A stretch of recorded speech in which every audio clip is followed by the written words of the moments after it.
Hey YouTube, Tom myself here, getting back to the whole video making thing after taking most of the summer off. Yeah, I know, I hadn't been playing a whole lot of games, didn't really have anything I felt like making a video about, and so just kept putting it off, and well, here we are now. And so an update is in order. I played a fair amount of Space Chem, great little puzzle game with a lengthy demo on Steam. I thoroughly encourage you to try it out if this at all looks interesting to you. Then I downloaded a lot of mods for Kerbal Space Program, had some fun with that, and turned into quite the bookworm for several weeks. All in all, a pretty good summer, but it just meant for not a whole lot of videos. Of course, I did find time to play some of the Destiny beta, and I have to say that while I was a huge fan of Halo 2 and 3, put a ridiculous number of hours into those games, the Destiny beta was just underwhelming to me, to the point that the game really can't disappoint me now, because my expectations are so low. It's coming out in just a couple days, and I'm going to wait to see what my friends do, to see how the reviews go, before I decide if I want to pick it up or not. I probably won't day one. That was how bad the beta was for me.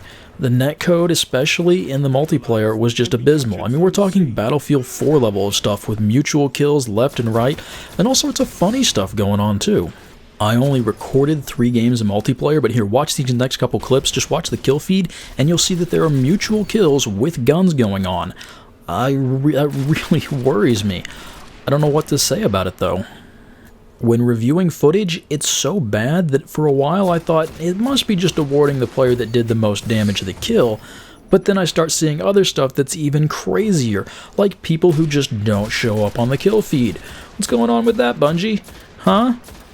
I know it's a beta, but this is clearly not working right. And I know a major part of the game is supposed to be the co-op, but the boss fights were absolutely boring. That's really all I can say. It's mostly just try and find enough ammo to sink enough damage into this thing in order to kill it. And both the eyeball and the spider tank thing. Yeah, it's so boring I've already deleted my footage because I have no interest in watching it again or making anybody else watch it again, so why would I want to play it again? I am really hoping the full game turns things around and I actually end up having a ton of fun with Destiny, but right now all I can say is at least I won't be disappointed.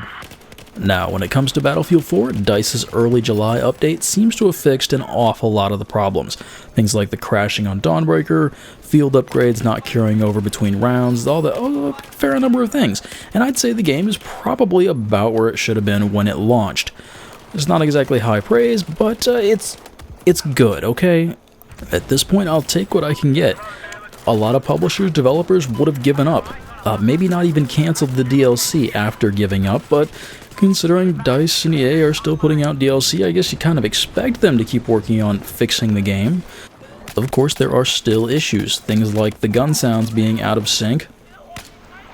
Yeah, that happened after I died, and mutual kills or kill trades. Plenty of those. We still don't have the upgraded tick rate yet on 360 or PS3, and not sure if it's ever going to happen. The one big thing that's keeping me from hopping on and playing a whole bunch of Battlefield 4 right now is seeing all the changes that DICE is making in the CTE servers and what they're hopefully going to bring to us in the September update, and thinking, I'm just going to be putting a lot of time in once they finally push those changes out. I better put that off. I'm not too worried about getting rusty, losing my edge in Battlefield 4 after taking a couple weeks off. The very first game back, I got accused of being a cheater. It's a good feeling. And a lot of those CTE changes are going to be to Rush, my favorite game mode. I go back and play Zabad 311 and have to deal with attacking this tower and think, just wait a couple weeks and then this attack will be a whole lot more fun. I understand why DICE decided to focus on the 64-player Conquest game mode for Battlefield 4.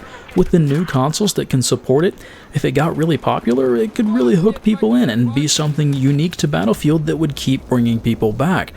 But the 360 and PS3 can't. They're limited to 24 players, and so I think Rush is much better suited for 24-player servers. So anyway, in terms of plans for the channel, Destiny is a possibility. Somehow we'll deal with that 3-player limit in co-op, and the questionable netcode in the multiplayer. Maybe Bungie's fixed it for the release. Hopefully they have. Battlefield 4, definitely going to happen once that CTE patch comes out. Really looking forward to that. Until then, I think I'll just wait, not get burnt out on Battlefield before the patch comes out. As far as Call of Duty goes, who knows? I've mostly been going back to Modern Warfare 3 or COD 4 instead of Ghosts, and the Modern Warfare 3 is mostly just because friends have either misplaced or sold their copies of COD 4. They should just get another one of those. We haven't had another couple months of COD 4, right? Everybody likes COD 4.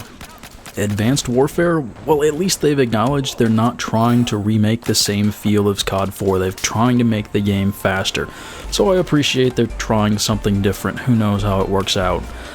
If I buy it or not, well, does it have theater mode? That's an easy decision if it does. Anyway guys, thanks for watching. I'll get some more videos out before too long, and I'll see you later.